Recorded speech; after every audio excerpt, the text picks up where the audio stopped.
All right, Shalom. Before I start, I'm going to give all praises to Yahweh Ba'Shem Yahushai Ba'Hashem Rakakodash.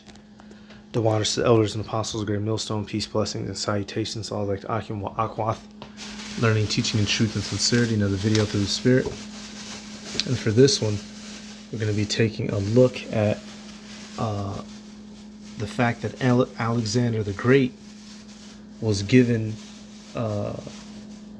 guidance by the Heavenly Father Yahweh, all right, by way of the chariots to win a specific battle, all right. And the whole point of this video being that the kingdom of men is given to the Heavenly Father. See, Esau Edom, he's convinced everybody that, you know, he's king shit and that this world is his. Well, come to find out, the world was given to him by the Heavenly Father, and the same way it was given is the same way that it'll be taken. So I'm just going to get this example. Some of y'all may know about in the history, some of you may not. We're going to look at a happening of said Alexander. All right, so let's let it play. BC, Alexander the Great and his armies have rolled up on the walled city of Tyre. The city would not yield.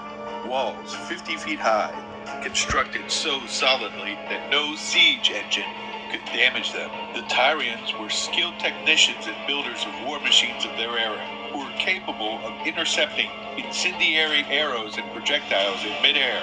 Alexander was stalled. Then one day, 5 objects appeared in the sky over the Macedonian camp. Please take a moment to like and subscribe. Referred to as flying shields, they flew in a triangular formation. At the head was one large craft, flanked by 4 others half the size. The shield circled slowly over Tyre while thousands of warriors from both sides watched in astonishment. Suddenly, there was a flash like lightning from the largest shield. It struck the wall, causing it to crumble. This was followed by other flashes as the walls and towers disintegrated. Alexander's troops quickly poured through the breaches like a flood. The flying shields hovered over the city until Alexander had it under control. Then they just disappeared into the blue sky. Now, this account is not in the scriptures, but this man, Alexander the Great, is in the scriptures. He's also in the book of Josephus, and it was prophesied in the scriptures that he would reign. All right, and the Heavenly Father gave him what he needed to take over the world for the time period that he needed to. Why? To fulfill prophecy. All right, now I'm going to go to scriptures. Now, just first, so you see the fact that what this world calls UFOs, they helped him in one of his battles, all right, which are the chariots of Israel. And it is not a uncommon occurrence. Now, we're going to deal in the book of Joshua. At one of the battles, when Joshua was taking a city, all right, what came and helped him? It says, Joshua 10:10, and Yahweh Ba'Shem Yahushai discomfited them before Israel, and slew them with great slaughter at Gibeon, and chased them along the way that goeth up to Betharon, and smote them to Azekah and unto Makkedah. And it came to pass, as they fled from before Israel, so as these Hamites were fleeing from Joshua and the Israelite men, all right, as we were taking the Holy Land, what happened? It says, and were in the going down to Betharon, that the Lord Yahweh cast down great stones from heaven upon them unto Azekah, and they died. They were more which died with hailstones than they whom the children of Israel slew with the sword. All right, so literally the Heavenly Father casted down, hailstones upon them, upon their enemies. All right, so you see that, and I'm pulling this up to show you, more so in the ancient world than now, the Heavenly Father would interact directly in some of these battles, whether it be a chariots, putting the spirit on a man to do, just undescribable amounts of damage, taking out 1,000 men on his own, right? And in this particular instance, we see hailstones come down and strike down the foes. So it's not an impossible occurrence, the fact that chariots helped Alexander in one of his battles. Why? Because it was prophesied for him to take over. He is a part of, let's go to Daniel. He is one of the 4 that will rule in this world. Daniel 2, I'll get Daniel 2, I want to get specifically, let me see.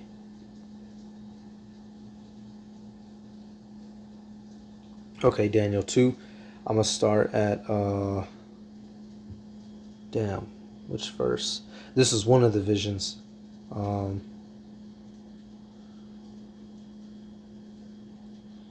Fourth kingdom. Okay, we'll start,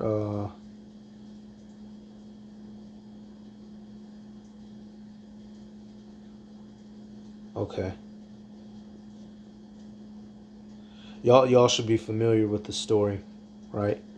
I'll start up a little bit. Okay, Daniel 2 and 31, it says, Thou, O king, sawest and behold a great image. This great image, whose brightness was excellent, stood before thee, and the form thereof was terrible. The image's head was of fine gold, and his breasts and his arms of silver, his belly and his thighs of brass. All right, that brass being the Greeks.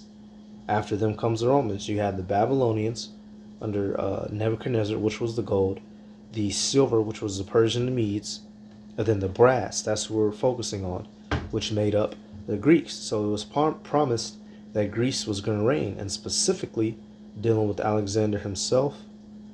Let's get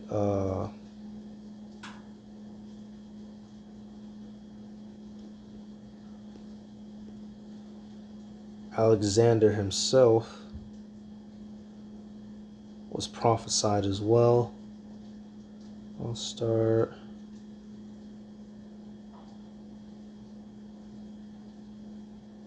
Yeah. This is good. Okay, let me start back. Salakia.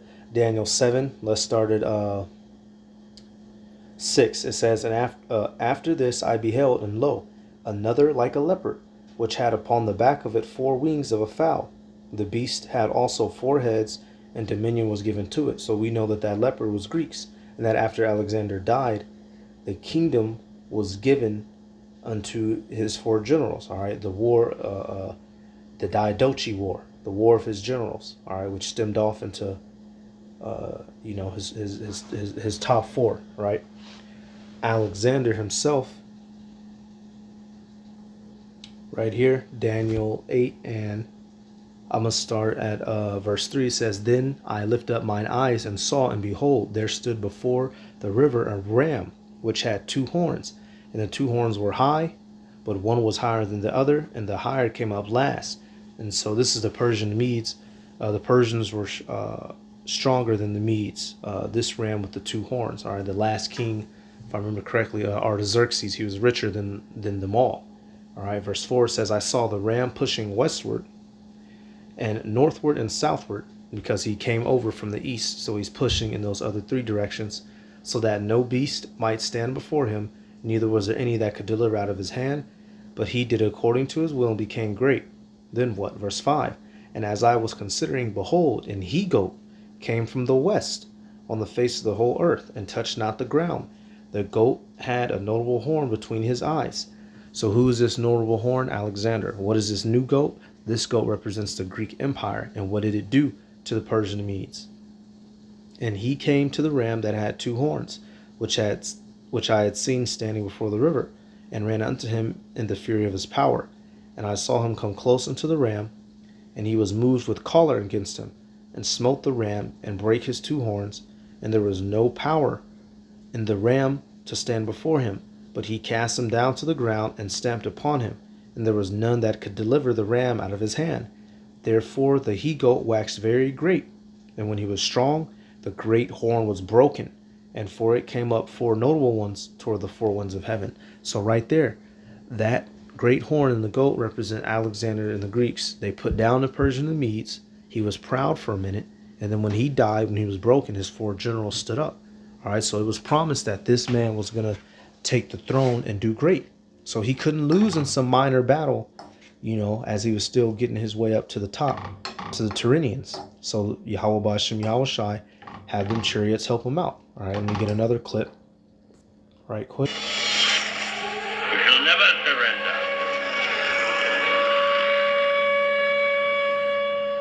Alexander the Great records 2 great silver shields, spitting fire around the rims in the sky that dived repeatedly at his army as they were attempting a river crossing. The action so panicked his elephants, horses, and men they had to abandon the river crossing until the following day. Alexander the Great was not the first to see them, nor was he the first to find them troublesome. He tells of 2 strange craft that dived repeatedly at his army until the war elephants, the men, and the horses all panicked and refused to cross the river where the incident occurred. What did the things look like? His historian describes them as great shining silvery shields, spitting fire around the rims, things that came from the skies and returned to the skies. Alexander the Great lay siege to a fortress that would not yield. Its walls were 50 feet high and constructed so solidly that no siege engine was able to damage it. The Tyrians disposed of the greatest technicians and builders of war machines of the time, and they intercepted in the air the incendiary arrows and projectiles hurled by the catapults on the city. One day suddenly there appeared over the Macedonian camp these flying shields, as they had been called, which flew in triangular formation led by an exceedingly large one. The others were smaller by almost a half. In all there were 5. The unknown chronicler narrates that they circled slowly over Tyre while thousands of warriors on both sides stood and watched them in astonishment. Suddenly from the largest shield came a lightning flash that struck the walls. These crumbled, other flashes followed, and walls and towers dissolved, as if they had been built of mud, leaving the way open for the besiegers who poured like an avalanche through the breaches. The flying shields hovered over the city until it was completely stormed, then they very swiftly disappeared aloft, soon melting into the blue sky.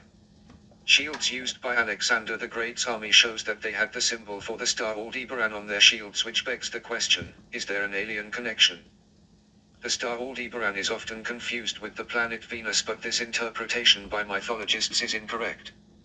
And so that's good right there. But you see there in the video, basically, that's just a clip I downloaded. But this is an account that happened. This nigga was having a battle versus Tyre, or Tyr, however the fuck you want to pronounce it, right? And he was having a hard time getting through the wall. So the chariots came down and helped him. Why? Daniel 4:17. This matter is by the decree of the watchers, and the demand by the word of the holy ones, to the intent that the living may know, that the Most High ruleth in the kingdom of men, and giveth it to whomsoever he will, and setteth up over it the basest of men. So it was Alexander's time. Nothing more, nothing less. The Heavenly Father doesn't care about the heathen, but prophecy must be fulfilled. So we get this last little piece of history from Antiquity of the Jews, Book 11.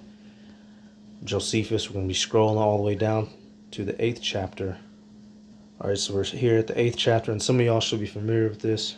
Go down to, what is that, point 30.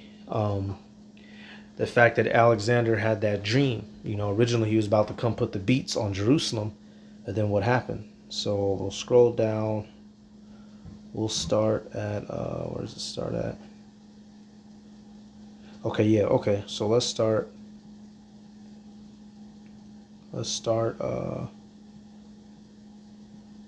let's see. Okay.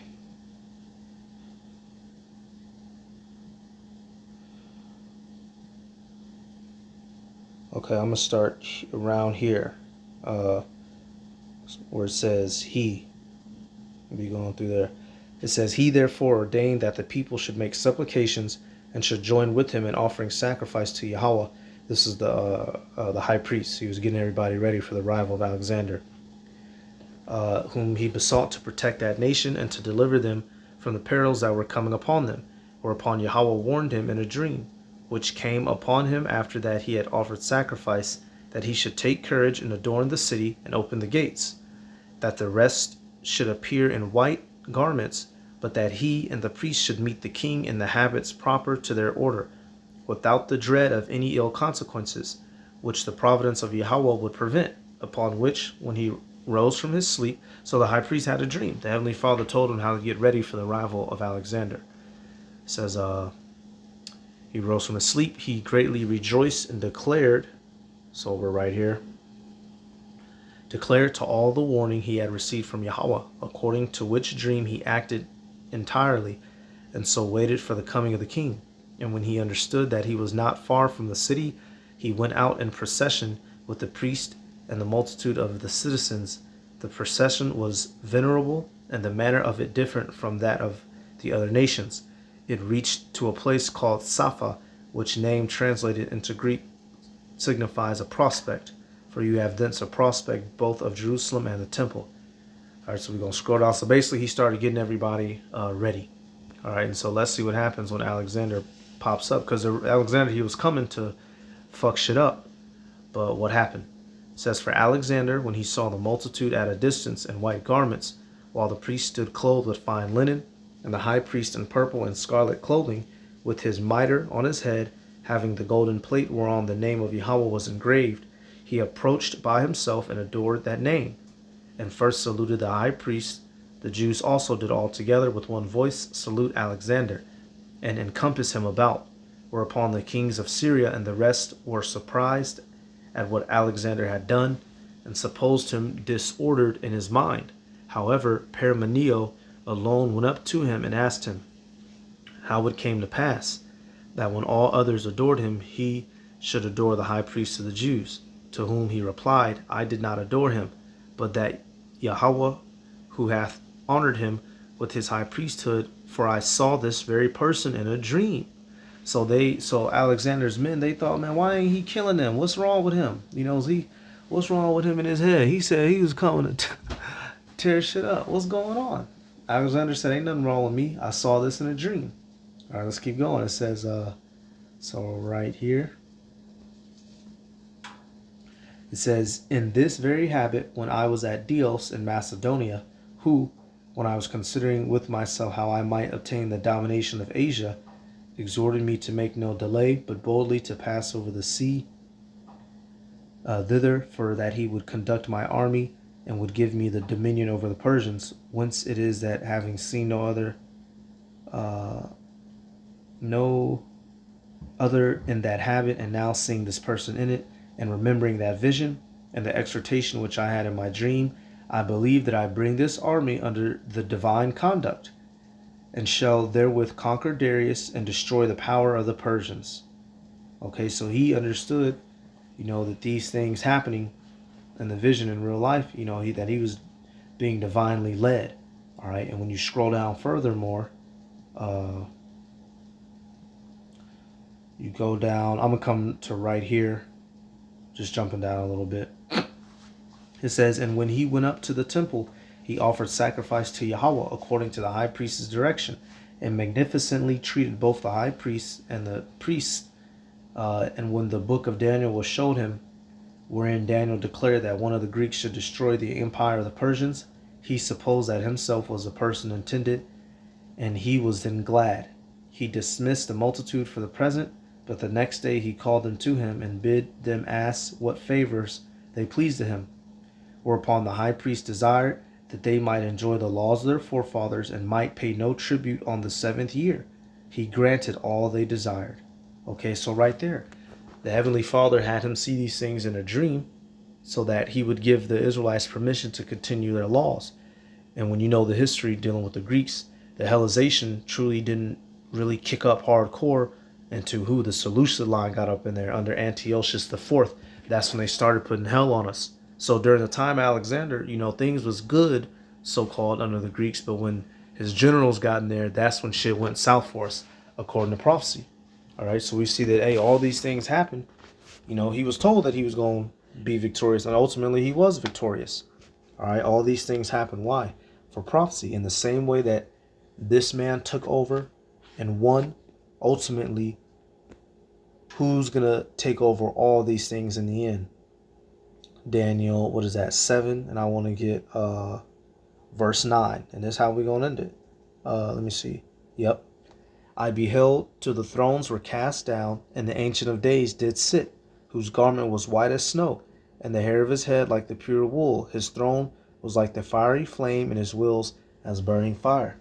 So Daniel saw the Heavenly Father sitting as all the thrones of the world were cast down, all right, in his glorious form, in the chariot, right? And who ushers in that kingdom? Yahweh Shai. So all these things had to happen. All these, people who, these Edomites, they think that they're high and mighty and something special. You ain't nothing special. It was simply your time to rule. And here soon, it's about to be our time to rule. So with that, I'm going to give all praises to Yahweh, Bahashem, Yahweh Shai, Bahashem, Rakakodash, the honors to the elders and apostles, great millstone. Peace, blessings, and salutations to all like Akim wa Akwath, learning, teaching, and truth and sincerity. Shalom.